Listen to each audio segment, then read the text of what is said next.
Today we will going to start discuss on the topic of the reproductive health. कैसे एक proper health ज़रूरी है हमारे reproduction के लिए.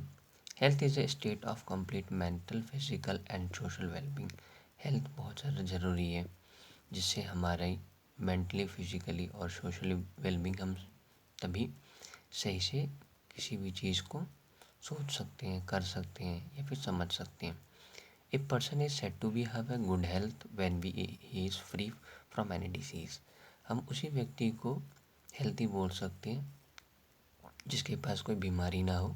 सोशल एंड साइकोलॉजिकल टेंशन, उसके पास कोई सोशल या फिर साइकोलॉजिकल टेंशन ना हो, मेंटल प्रॉब्लम ना हो और फिजिकल हैंडीकैप ना हो. During adolescence growing children need special attention. Adolescence के समय जब बच्चे बड़े होते हैं तो ज़रूरत होती है स्पेशल अटेंशन की. इट मीन्स प्रॉपर डाइट चाहिए होता है, पर्सनल हाइजीन चाहिए होता है, प्रॉपर डाइट चाहिए होता है, physical exercise etcetera to stay healthy. और हेल्दी रहने के लिए प्रॉपर हाइजीन, फिजिकल एक्सरसाइज उनको करना चाहिए जिससे कि वो सही से अपनी हेल्थ को मेंटेन कर सकते हैं और हेल्दी रह सकते हैं. Nutrition need of adolescence. Nutrition चाहिए जब कोई भी मेल या फीमेल जब वो ग्रो करते हैं. Each individual should be take balance to stay healthy. हर एक व्यक्ति को बैलेंस डाइट चाहिए जिससे कि वो हेल्दी रहे. ए typical balance diet should be contain carbohydrate. Balance diet के लिए प्रॉपर कार्बोहाइड्रेट 60% चाहिए, फैट 15% चाहिए, प्रोटीन 25% चाहिए, mineral, vitamin, roughage at present in the mention components and sufficient water. ये सारी चीज़ तो चाहिए, साथ में इनको वाटर भी सफिशिएंट मात्रा में चाहिए. The traditional Indian meal is considered to be balance diet. और हमारे ट्रेडिशनल मील रिक्वायरमेंट है बैलेंस डाइट को मेंटेन करने के लिए, because it contain all the nutrients. और उससे हमें बहुत सारे न्यूट्रिएंट्स भी मिलते हैं. किससे? बैलेंस डाइट से. We should keep the following points in mind to meet the nutrients need of adolescence. और हमें कुछ पॉइंट्स यहाँ पे दिए हुए जो हमें ध्यान रखने चाहिए. न्यूट्रिएंट्स जिससे हमें मिलता है जब कोई भी मेल या फीमेल जब वो ग्रोथ करते हैं एडोलेसेंस के समय. First include plenty of milk and milk product in the diet. और सबसे पहली बात कि जब एडोलेसेंस का जब समय होता है, चाहे मेल या फीमेल होता है, तो उनको मिल्क या फिर मिल्क प्रोडक्ट उनके डाइट में देना बहुत ज़्यादा ज़रूरी होता है जिससे कि वो ग्रोथ करते हैं. Second, include fresh fruit in the diet. उनके डाइट में फ्रेश फ्रूट भी होना चाहिए. Third, include green leafy vegetables. और उनके डाइट में वेजिटेबल भी होना चाहिए.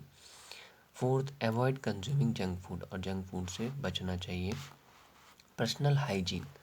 The basic aim of maintaining personal hygiene is to keep the bacteria and other harmful organism away from the entering the body और affecting the body consume food by us.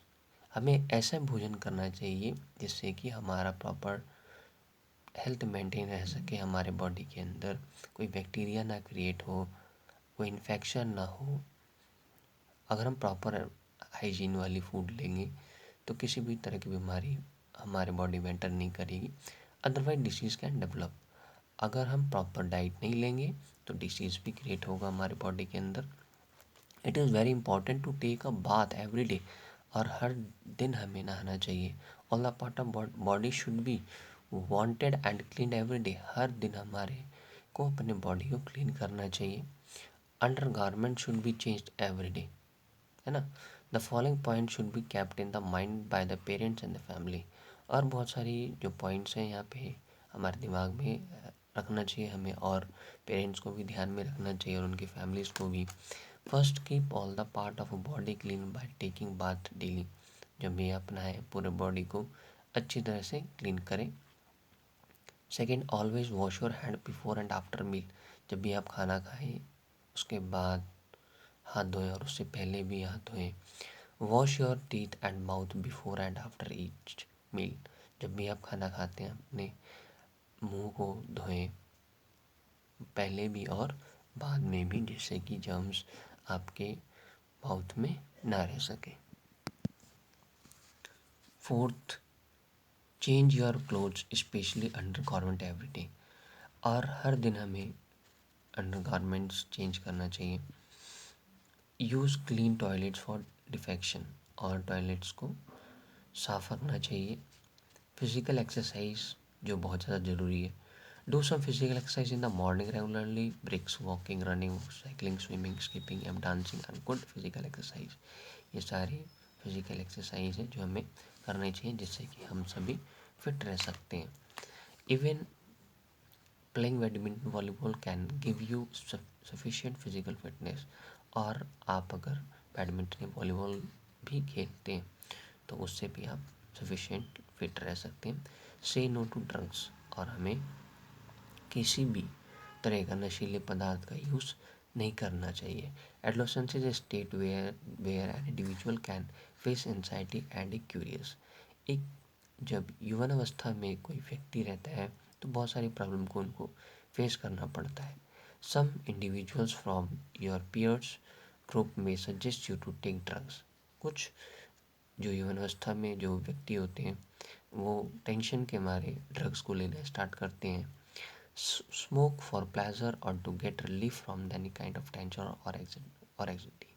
और कुछ व्यक्ति smoke भी करते हैं टेंशन से दूर रहने के लिए।